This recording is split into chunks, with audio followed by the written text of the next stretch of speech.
तो अगले एपिसोड में दिखाया जाता है तभी रेणुका चिल्लाकर कहती है कि आपके पाप की वजह से मेरी जॉब जाने वाली है, आपको पता है ये बात। तभी वो कहती है क्या मतलब कि ये कि कबीर का बाप बाहर बैठा है और बहुत गुस्से में है। तभी वो उसकी माँ कहती है ओह अच्छा, लगता है अपने होने वाली बहू से मिलने आए हैं।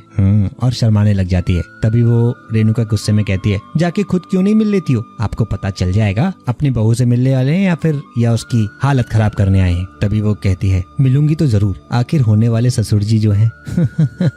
और वो वहाँ से हंसते हुए अपना साड़ी पहनकर चली जाती है। अगले सीन में हम देखते हैं यहाँ पर ओबरॉय टहल रहा होता है और काफी गुस्से में नजर आ रहा है। यहाँ हम दूसरे पल में देखते हैं कि रेणुका की माँ काफी खूबसूरत लग रही है। तभी वो यहाँ पर ओबरॉय गुस्से में देख रहा होता है और यहाँ पर रेणुका की माँ कहती है हेलो मिस्टर ओबरॉय, मैं कामिनी। तभी वो चिल्लाकर बोलता है तेरी हिम्मत कैसे हुई मेरे बेटे के ऊपर हाथ डालने की। तभी कामिनी कहती है अब वैसे आप मेरे होने वाले ससुर जी हैं, आप आराम से बैठ तो जाइए। आपकी जानकारी के लिए मैं बता दूं, मैंने नहीं, आपके बेटे ने मुझ पर हाथ डाला था और वो भी गलत पाला। तभी वो कहता है ससुर तेरे जैसी 2 टके की औरतें रोज हालत खराब करता हूँ उनकी मैं, समझी ना। तभी कामिनी कहती है मेरी जैसी तो एक ही है मिस्टर ओबरॉय और वो मैं चाहती हूँ वो हासिल करके रहती हूँ। तभी वो कहता है तू जानती है तू किससे पंगा ले रही है हाँ? तभी वो कहती है तू अपने बेटे की सोच ओबरॉय, तो तुझे अपने ऊपर काफी घमंड है। कामिनी घमंड और वो इठलाते हुए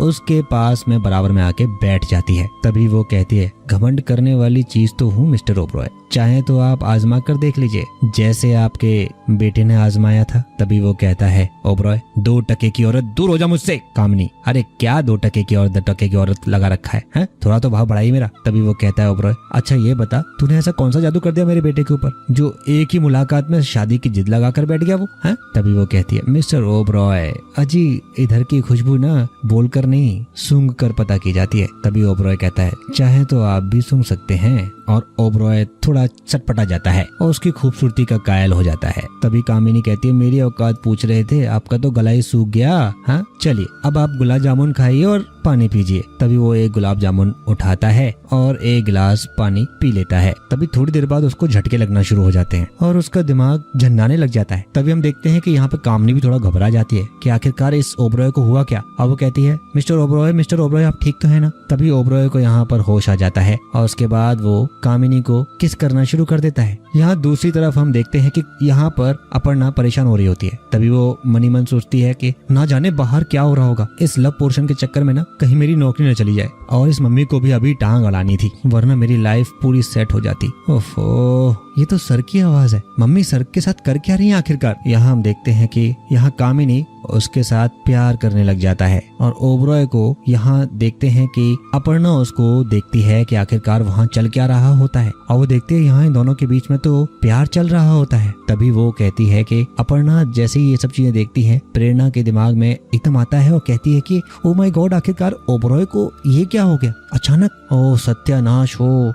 मुझे लगता है कि जो लव पोर्शन में कबीर के लायक थी वो कबीर वाला पोर्शन उन्होंने अपने ओबरॉय को खिला डाला, अब क्या होगा इसका। तभी हम दूसरी तरफ देखते हैं कि यहाँ पर पीछे से आवाज आती है कामिनी कामिनी। तभी यहाँ पर हम देखते हैं कि ओबरॉय और उन दोनों के बीच में जो प्यार चल रहा होता है वहाँ पर उसका बेटा भी आ जाता है और यहाँ पर हम देखते हैं कि जैसे ही उन दोनों के बीच में प्यार चल रहा था वो देखकर वो पागल हो जाती है। तभी कबीर देखता है और कहता है कि कामिनी तुम ठीक तो हो ना। तभी वो कहता है कि अरे मेरे बाप को ना सब कुछ पता चल गया है, वो तुमसे मिलने आने वाला है, तुम प्लीज सावधान रहना ठीक है ना। हाँ ओके। और तुम्हारे कपड़ों का ये हाल क्या हो रहा है, ये घड़ी ये तो डैड की घड़ी है, कपड़े और ये कपड़े भी तो डैड के ही हैं। तभी वो आवाज लगाता है डैड डैड और वो वहाँ से चड्डी में बाहर आ जाता है। तभी कबीर कहता है कामिनी मेरी है। तभी उसका बाप कहता है ये मेरी है वो। कबीर मैं इससे शादी करने वाला हूँ। ओबरॉय मैं इससे शादी करने वाला हूँ, मैं तुमको जान से मार दूंगा। दोनों एक दूसरे से लड़ाई करना शुरू कर देते हैं। यहाँ कामिनी बीच में बोल पड़ती है कि अरे तुम दोनों लड़के हो रहे हो, मैं तुम दोनों की हूँ ठीक है, अब अपने माथे पर हाथ रख लेती है। यहाँ दूसरी तरफ कबीर उसके पीछे पड़ जाता है। तभी यहाँ पर अपर्णा सोचती है कि आखिरकार अब इन दोनों के बीच में क्या होगा। तभी वो कहती है कि आखिरकार अगर इन दोनों के अब चक्कर में ना बहुत बड़ा लफड़ा हो जाएगा। तो अब ये सोच रही होती है कि आखिरकार क्या करूं और उसके दिमाग में आइडिया आता है और दोनों एक दूसरे रट लगाए बैठे हैं कि मैं उससे शादी करने वाला हूँ। तभी रेणुका अचानक आती है और उन दोनों को एक एक रसगुल्ला उसके मुंह में डाल देती है और दोनों को वो रसगुल्ले खिला देती है। तभी वो उन दोनों को जैसे ही रसगुल्ला खिला देती है उसके बाद वो अपर्णा अपने आप से कहती है आई एम सो सॉरी, ये सब मेरी गलती है। अब आई होप यू अंडरस्टैंड। अब होप करती हूँ कि सब कुछ सही हो जाएगा। और जैसे ही वो दोनों ये रसगुल्ला खाते हैं दोनों को कुछ अचानक होता है और दोनों के दिमाग से शायद इस बार उन प्यार का भूत उतर जाता है। यहाँ कबीर नीचे बैठा हुआ है और एकदम अचानक उसको होश आता है और वो कहता है डैड आप यहाँ क्या कर रहे हैं। और वो ओबरॉय जैसे ही अपने आप को नग्न अवस्था में देखता है वो कहता है अरे मैं और मेरे कपड़े और रेणुका ये तुम्हारा घर है और तुम दोनों एक दूसरे को जानते हो। तभी कबीर कहता है हाँ। तभी ओबरॉय कहता है अरे मेरे कपड़े कहाँ गए। कामिनी उसको कपड़े उठाकर देती है और वो अपने कपड़े पहनने के लिए अंदर चला जाता है। तभी कबीर कहता है अरे ये हो क्या रहा है यहाँ पर। हाँ। तभी अपर्णा कुछ सोच में पड़ जाती है।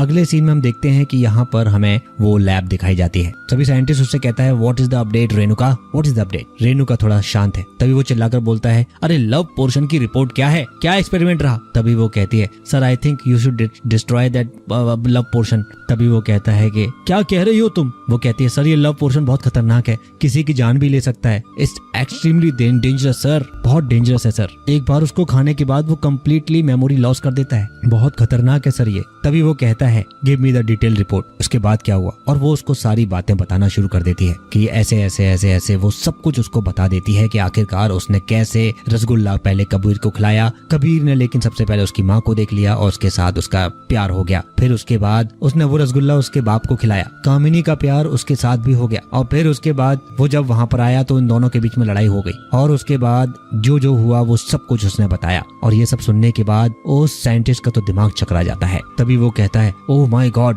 ये लव पोर्शन मैंने दुनिया की भलाई के लिए बनाया था और ये तो प्यार के अंदर बहुत डेंजरस है और मुझे डिस्ट्रॉय करना होगा। I have to destroy now, destroy. और वो वहां पर उस फॉर्मूले को उठाता है और एक पेज फाड़ देता है और उस पोर्शन को पूरा फाड़ देता है। तभी यहाँ पर वो दूसरा एक्सपेरिमेंट करने लग जाता है। तभी वो कहता है साइंटिस्ट कि अब बस वही लव पोर्शन रह गया है जो मैंने तुम्हें दिया था, अब वो लाओ मुझे जल्दी दो, मैं उसको भी डिस्ट्रॉय कर देता हूँ, जल्दी निकालो जल्दी। और यहाँ हम देखते हैं कि वो रेणुका अपने बैग में उस पोर्शन को ढूंढ रही होती है लेकिन वो उसको नहीं मिलता है और वो डॉक्टर कहता है कहाँ है वो, जल्दी ढूंढो। तभी रेणुका कहती है सर नहीं मिल रहा है। तभी वो कहते हैं क्या करती हो रेणु, सोचो कहाँ रख दिया तुमने। तभी वो कहती है सर मैंने बैग में रखा था, पता नहीं कहाँ चला गया। तभी अगले सीन में हम देखते हैं यहाँ पर रेणुका के पास वो लव पोर्शन होता है और वो लव पोर्शन का आखिर क्या इस्तेमाल करेगी वो ही जानती है। तभी वो कहती है कामिनी मिल गया मुझे वो नुस्खा जिसकी वजह से शहर के दो अमीर लोग इतनी आसानी से मेरे प्यार में पड़ गए कि एक दूसरे का खून करने के लिए तैयार हो गए। थैंक यू रेणुका बेटा, तेरी बेवकूफी की वजह से मुझे इसकी ताकत का पता चल गया। अब मैं इससे अपनी हर ख्वाहिश, अपनी हर जरूरत पूरी करूंगी। क्यों ना इसकी शुरुआत घर से की जाए। तभी वो उस इंजेक्शन में वो लव पोर्शन भरती है और उसको रसगुल्ले में लगाती है और वो रसगुल्ला ले जाकर काम कर रहे प्लम्बर को खिला देती है। प्लम्बर भी उसके प्यार में पड़ जाता है और दोनों के बीच में जोरों का रोमांस शुरू हो जाता है। तो इसी के साथ में ये एपिसोड यहाँ पर खत्म होता है। अगले एपिसोड में जल्द मिलेंगे, तब तक के लिए नमस्कार, धन्यवाद।